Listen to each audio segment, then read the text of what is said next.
Friends, छेल्ले आपणे वात करी हती कंईक आल्कोहोल अने फिनोलनी प्रक्रियाओ विषे।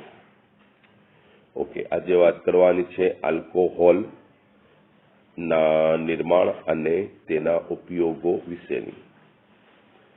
एमां सौथी पहेला वात करीशुं आपणे मिथेनॉल विषे। मिथेनॉलनुं उत्पादन, भौतिक गुण, शरीर में तेनी असर अने उपयोगिता। ओके, मिथेनॉल एटले CH3OH, सामान्य नाम मिथाइल आल्कोहोल। एने कास्ट स्पिरिट पण कहेवाय छे। कास्ट एटले लाकड़ू।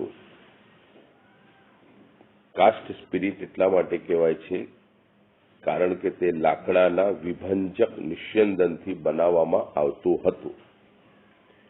हालमां ते बनाववामां आवे छे जळवायुमांथी, एटले के कार्बन मोनोक्साइड अने हाइड्रोजनना मिश्रणमांथी।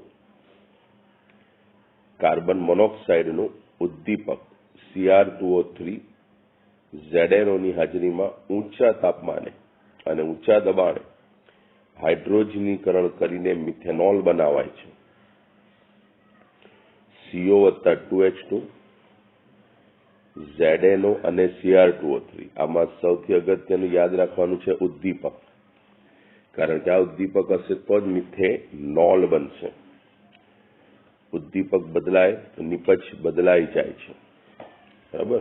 ओके, दाखला तरीके कोपर हशे अथवा तो अन्य कोई उद्दीपक हशे तो एमांथी निपज जुदी बनशे। ओके, एटले CO नी कार्बन मोनोक्साइड नी हाइड्रोजन साथे ZNO अने Cr2O3 साथेनी प्रक्रियाथी शुं बने छे? मिथेनॉल बने छे। CO नी H2 साथे ZNO अने Cr2O3 साथेनी प्रक्रियाथी शुं बने छे?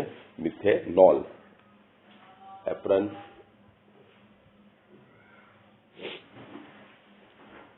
ओके, भौतिक गुणधर्मो।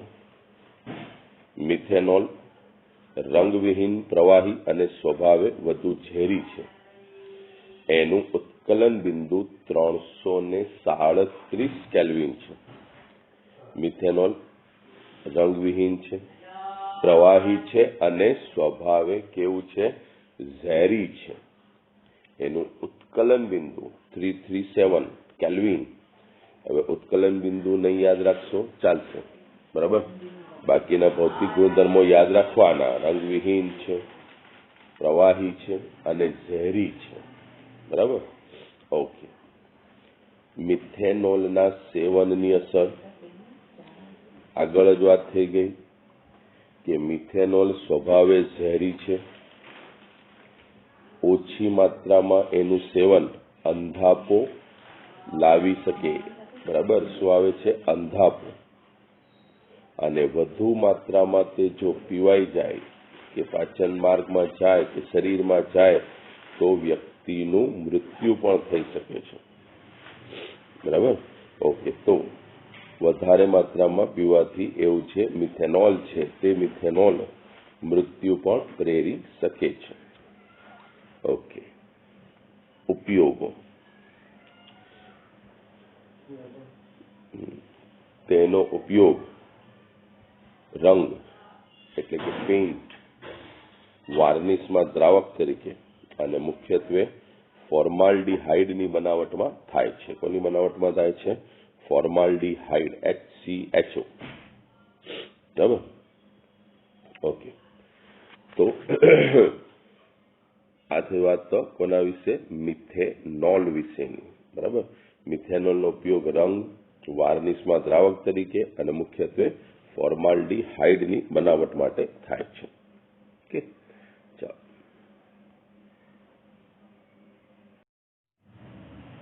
ओके, एवो ज एक बीजो प्रश्न। इथेनॉलनुं उत्पादन, भौतिक गुणधर्मो, उपयोग अने तेना विकृतीकरण विषे लखो।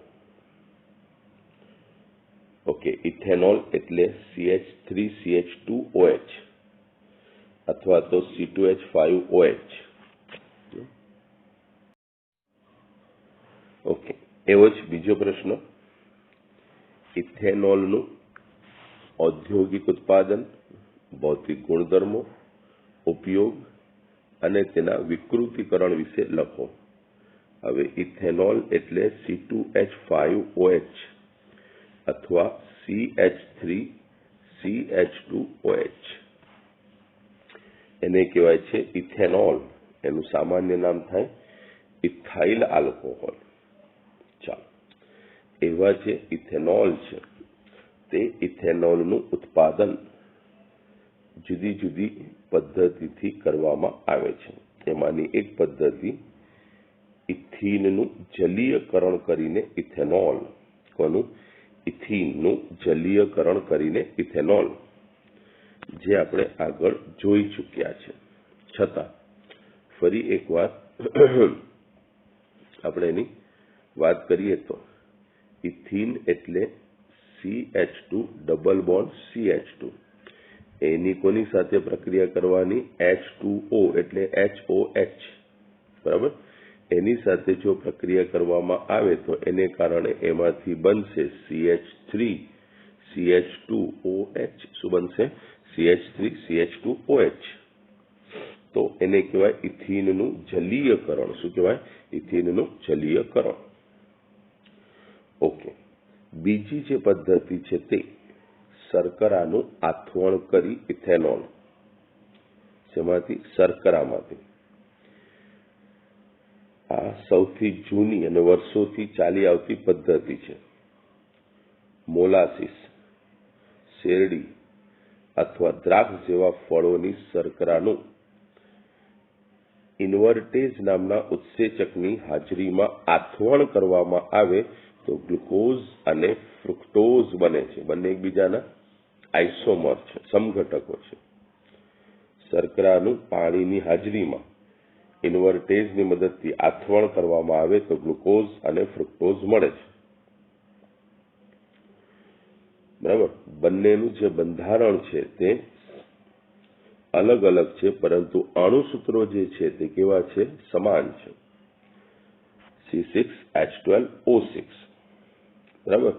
હવે એમને દ્રાવ્યતાને આધારે અલગ કરી લેવામાં આવે છે. બરાબર. ઓકે. યીસ્ટમાંથી ત્યાર પછી એક ઉત્સેચક મેળવવામાં આવે છે, એને કહેવાય છે ઝાયમેઝ. અત્યારે આપણે જે ઉત્સેચકની વાત કરી તે ઇન્વર્ટેજ. બરાબર. મોલાસીસ, શેરડી અથવા દ્રાક્ષ. મોલાસીસ એટલે કે કાગળ ઉદ્યોગ, ગોળ ઉદ્યોગ વગેરેમાં છેલ્લે બાકી રહી જતો પદાર્થ. બરાબર. શેરડી અથવા તો દ્રાક્ષ જેવા ફળોનું જે મિશ્રણ તૈયાર કરવામાં આવે છે ને એમાં પુષ્કળ પ્રમાણમાં શું હોય છે? સુક્રોઝ હોય છે. સુક્રોઝ નામની શર્કરા હોય. C12H22O11 એટલે સુક્રોઝ. એનું ઇન્વર્ટેજની મદદથી શું કરવામાં આવે છે? આથવણ. એટલે ગ્લુકોઝ અને ફ્રુક્ટોઝ મળે. બંનેના બંધારણ જુદા છે, પરંતુ અણુસૂત્ર સમાન છે, એટલે કે એકબીજાના સમઘટકો છે. દ્રાવ્યતાના આધારે અલગ કરી શકાય, પણ અહીં આપણને એની જરૂર નથી. આપણે આ મિશ્રણનો જ આગળ ઉપયોગ કરવાનો છે. ખાલી ઉત્સેચક બદલાશે. હવે ઉત્સેચક લઈશું આપણે ઝાયમેઝ, કે જે યીસ્ટમાંથી મળે છે. પહેલું ઇન્વર્ટેજ અને હવે ઝાયમેઝ. ઝાયમેઝની મદદથી ગ્લુકોઝ ફ્રુક્ટોઝનું જો આથવણ કરવામાં આવે તો એને કારણે ઇથેનોલ અને કાર્બન ડાયોક્સાઇડ છૂટા પડે છે. શું છૂટા પડે છે? ઇથેનોલ અને કાર્બન ડાયોક્સાઇડ. બરાબર. ઓકે. તો એ પ્રમાણે શર્કરાનું આથવણ કરીને ઇથેનોલ મેળવી શકાય. આ શર્કરા એટલે સુક્રોઝ. સુક્રોઝનું ઇન્વર્ટેજ વડે આથવણ કરીએ તો ગ્લુકોઝ અને ફ્રુક્ટોઝ, એનું ઝાયમેઝ વડે આથવણ કરીએ તો ઇથેનોલ. બરાબર. 2 તબક્કા છે. ચાલો, હવે ત્રીજી પદ્ધતિ, દ્રાક્ષમાંથી ઇથેનોલ. ઓકે. બીજી એક પદ્ધતિ અને દ્રાક્ષમાંથી ઇથેનોલ. જ્યારે દ્રાક્ષ પાકી જાય ત્યારે તેમાં શર્કરાનો જથ્થો વધી જાય છે અને વધારે પાકી દ્રાક્ષની પર યીસ્ટ ઉત્પન્ન થાય છે. દ્રાક્ષ શર્કરા અને યીસ્ટમાંનો ઝાયમેઝ એકબીજાના સંપર્કમાં આવતા આથવણ ક્રિયા શરૂ થાય છે. આથવણ અચાનક પરિસ્થિતિમાં થાય એટલે કે ઓક્સિજનની ગેરહાજરીમાં થાય તો એને કારણે ઇથેનોલ અને કાર્બન ડાયોક્સાઇડ મુક્ત થાય છે. પ્રક્રિયા આ જ આવશે ઉપર જ.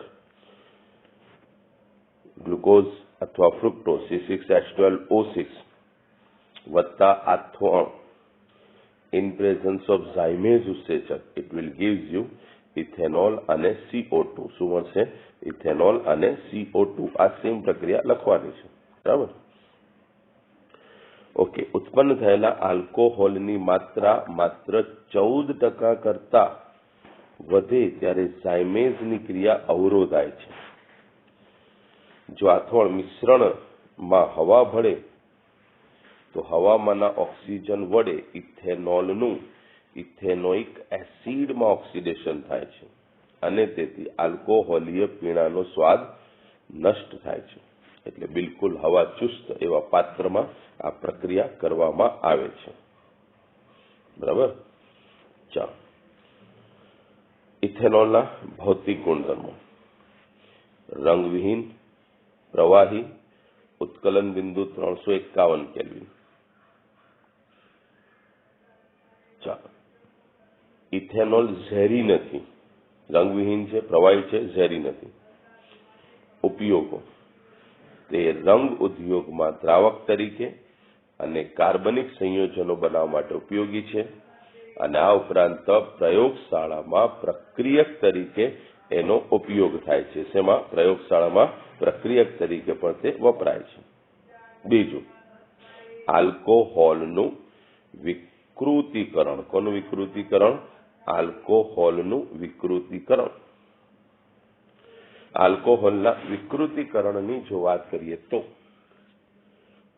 ઔદ્યોગિક આલ્કોહોલમાં થોડો કોપર સલ્ફેટ ઉમેરીને રંગીન બનાવાય છે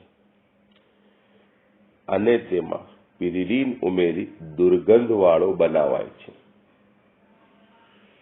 આલ્કોહોલનું વિકૃતિકરણ કરવાથી તે પીવા માટે અયોગ્ય બને છે. આખી પ્રોસેસનો અર્થ તમે સમજી ગયા હશો. બરાબર. લેબોરેટરીમાં પણ ઇથેનોલ પુષ્કળ પ્રમાણમાં વપરાય છે અનેકવિધ એવા એનાલિસિસમાં. ઘણા બધા એવા ઉદ્યોગો છે કે જેમાં આલ્કોહોલનો પ્રક્રિયક તરીકે ઉપયોગ થાય છે અને આ જ ઇથેનોલ જ છે કે જેનો શેના તરીકે? તો કે આલ્કોહોલિક પીણા તરીકે ઉપયોગ થાય છે. દારૂ, વિસ્કી, રમ એ બધાનો મુખ્ય ઘટક પણ આ જ આલ્કોહોલ એટલે કે ઇથેનોલ છે. બરાબર. અને તેથી શું થાય? તો કે એવા ઇથેનોલનો જો કોઈક વ્યક્તિ પીવા માટે ઉપયોગ કરે, બરાબર, તો એનો જથ્થો ઓછો થાય અથવા તો એ હેતુથી એ વપરાઈ જાય. એટલે એને બચાવવા માટે ઇન્ડસ્ટ્રીમાં શું કરવામાં આવે? એ આલ્કોહોલમાં થોડુંક કોપર સલ્ફેટ ઉમેરી દેવામાં આવે એટલે ઝેરી બની જાય, એટલે માણસે પી નહીં શકે. અથવા તો એની અંદર પિરીડીન ઉમેરી દેવામાં આવે એટલે દુર્ગંધવાળો થઈ જાય. એની વાસને કારણે પણ એને લોકો પી ન શકે. હા, પણ એનો જે રાસાયણિક પ્રક્રિયામાં ઉપયોગ હોય તે જેવો છે તેવો જ રહે છે. બરાબર. એટલે ઇથેનોલને દારૂ તરીકે લોકો પી ન જાય એ વસ્તુ કરવા માટે સામાન્ય રીતે એને વિકૃત કરવામાં આવે છે. ક્યાં તો એમાં કોપર સલ્ફેટ ઉમેરી દેવામાં આવે. કોપર સલ્ફેટ એટલે મોર થતું બહુ ઝેરી પદાર્થ છે. અથવા તો એની અંદર પિરીડીન ઉમેરી દેવામાં આવે છે. બરાબર. એને કહેવાય આલ્કોહોલનું વિકૃતિકરણ, જેને કારણે તે પીવા માટે કેવો બને છે? અયોગ્ય બને છે. પી ન શકાય તેવો બને છે. બરાબર. ઓકે. તો આ થઈ વાત કોના વિશેની? ઇથેનોલ વિશેની. બરાબર. આપણે વાત કરી આલ્કોહોલ, એમાં પહેલી વાત કરી મિથેનોલની અને બીજી એક વાત કરી તે કોની? ઇથેનોલની. આલ્કોહોલની વાત કરીએ છીએ ત્યારે અત્યારે આપણે સેનિટાઈઝર્સનો યુઝ કરીએ છીએ. એ જે સેનિટાઈઝર છે તે સેનિટાઈઝરમાં મિથેનોલ, ઇથેનોલ જેવા આલ્કોહોલ વાપરી શકાય, પણ મિથેનોલ નથી વાપરતા કારણ કે તે ઝેરી છે. રહી વાત ઇથેનોલની, તો ઇથેનોલમાં અત્યારે કયું તે પ્રોબ્લેમ આવે કે દારૂ તરીકે પણ એનો ઉપયોગ થાય છે, એટલે એ પણ યુઝ નથી થતો. એને બદલે જે આલ્કોહોલ યુઝ થાય છે તે મોટે ભાગે આઇસોપ્રોપાઇલ આલ્કોહોલ, કયો આલ્કોહોલ? આઇસોપ્રોપાઇલ આલ્કોહોલનો ઉપયોગ કરવામાં આવે છે કે જે ઝેરી નથી, બરાબર. અને એની જે ઇફેક્ટ છે એ ઇફેક્ટને કારણે જે બેક્ટેરિયા, વાયરસ કે એવા જે માઇક્રો ઓર્ગેનિઝમ હોય એનું જે બહારનું લિપિડ સ્તર છે તે લિપિડ સ્તર આલ્કોહોલની અંદર શું થઈ જાય? દ્રાવ્ય થઈ જાય. અને એને કારણે જે માઇક્રો ઓર્ગેનિઝમ્સ છે, આ બધા સૂક્ષ્મ જીવો જેને કહેવાય, એ કેવા બની જાય? નિષ્ક્રિય બની જાય, બરાબર. તો અત્યારે એ રીતે સેનિટાઈઝર તરીકે પણ આલ્કોહોલનો બહોળા પ્રમાણમાં ઉપયોગ થાય છે, અથવા તો ખૂબ જ મોટા પ્રમાણમાં હાલમાં તે ઓલ ઓવર વર્લ્ડ, આખી દુનિયામાં એનું ઉત્પાદન હાથ ધરવામાં આવે છે, બરાબર. ઓકે, તો આ થઈ વાત આખી આલ્કોહોલ વિશેની, બરાબર. ચાલો હવે વાત કરવાની છે આપણે ઓક્સિજન ધરાવતા બીજા એક સંયોજન, આખા એક બીજા વર્ગની, અને તે ઇથર વિશેની, બરાબર, જે આપણે નેક્સ્ટ પીરિયડમાં વાત કરીશું.